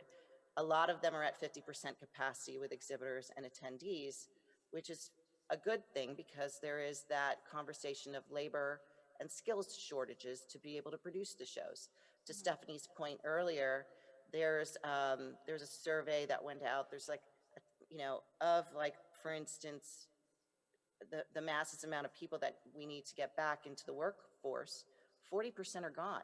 They've either gone into another, at least 40% are gone out of the industry. They've gone into a different industry, or they just feel more comfortable at home for whatever reason. Childcare expenses could be an issue, and also some of the subsidies, unemployment subsidies that the government has been paying, are an issue. So I think that will go away by the third and fourth quarter, after we go through these events, and also after some of those, people just, are rapidly changing their opinion as we move forward with events. So much so that I don't think that 2023 is the goal for what people think the exhibition and event industry will be back fully. I think maybe 2022, based on how rapidly people's perceptions are changing. We just need to ramp back up, and that is the issue. And then, and to Erica's point, part of it is the buying cycle. With all of these shows, the compression she was just talking about,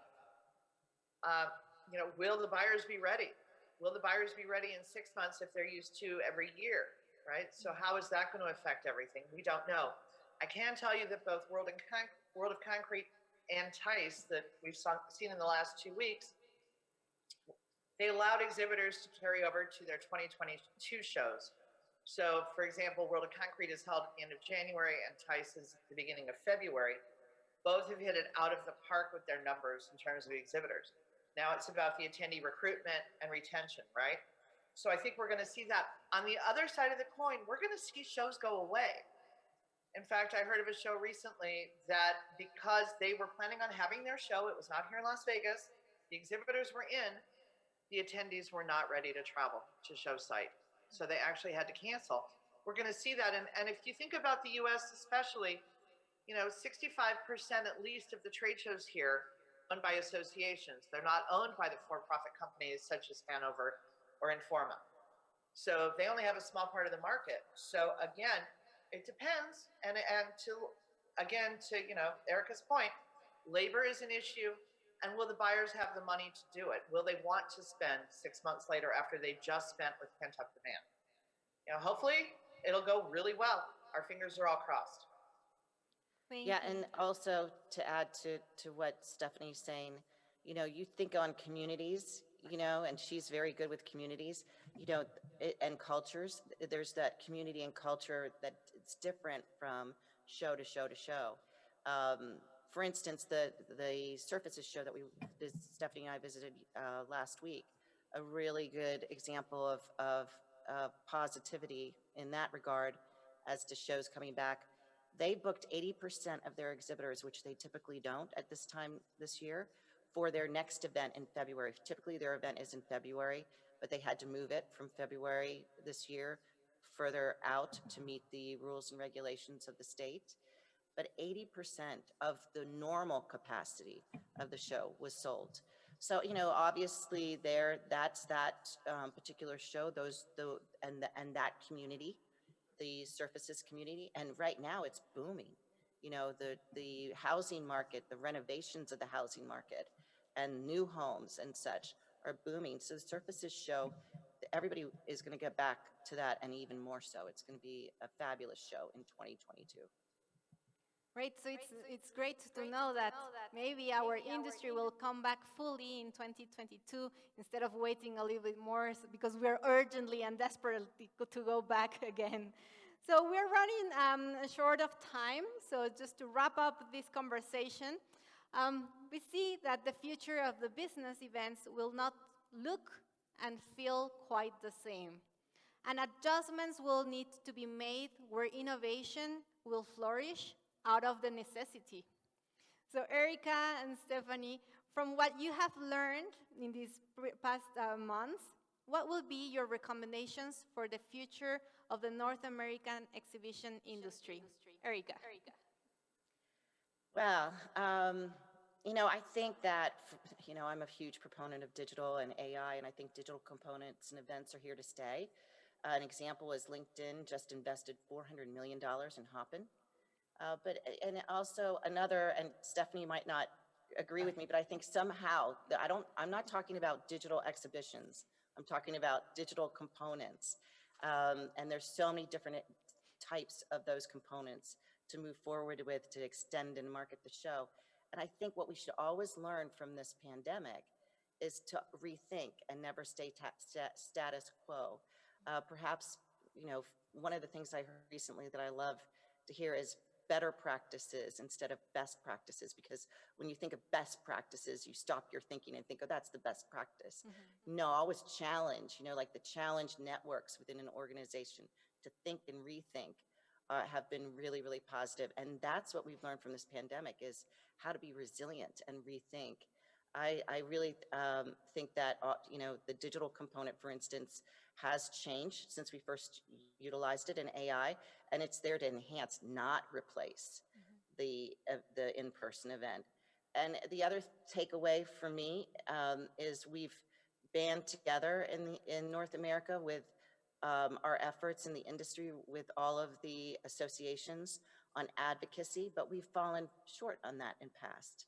But due to the pandemic, we're now pushing forward and having more of a presence for our industry, and to show politicians that our industry affects every industry sector and how important that is moving forward. Had we done this better and handled this better with advocacy and our politicians in time past, I fully believe that we would have had been in a different place in this recovery period right now with our politicians and how they would have rethought exhibitions and events and how we could safely reopen, that we can organize that a lot better in a scenario like this than what they thought that we could, and how important it was to get all industries back and running. So those are my takeaways. Thank you. And this last part that you said about advocacy, I'm pretty sure that our friends here from AMPROFEC are taking notes, because it's really, really important that we get our voices heard out there. Stephanie, please. You know, technology or tools. Back when websites began, that's how many years I've been in the industry, sorry for showing my age, everybody was like, oh my God, they're going to take away from our shows. What are we going to do? It's a huge crisis, right? And then there was the advent the first time around of virtual events and trade shows. And those are going to take all of our business and everything is going to be bad. Here's the deal about a crisis. It presents opportunities for those that are not afraid to change their thinking and learn new things. None of us thought we'd become digital experts, and some of us have.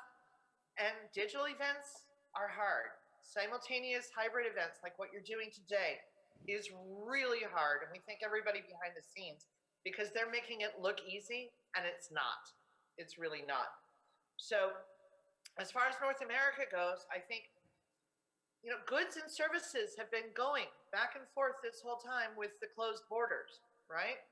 This is a chance for us to bring the people together of North America in person in even better ways, and really forge even more cooperation, especially between these three economies that are already so interrelated.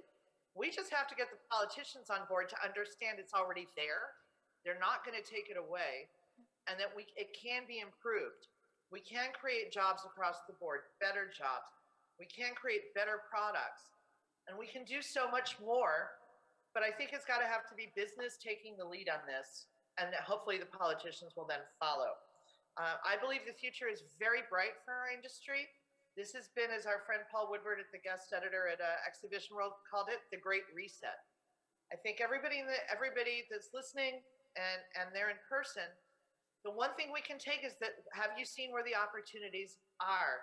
Instead of saying, oh, I wish things were, you know, how they were, too bad. They're not going back. You know, your choice is to move forward, or to be dragged forward, or to be left out. And I believe that with the resilience of our industry and the amazing people that we have in the trade show industry around the world, we can make this better, and we can do it better, and we can be better for our stakeholders and for ourselves and our families and our communities. Thank you.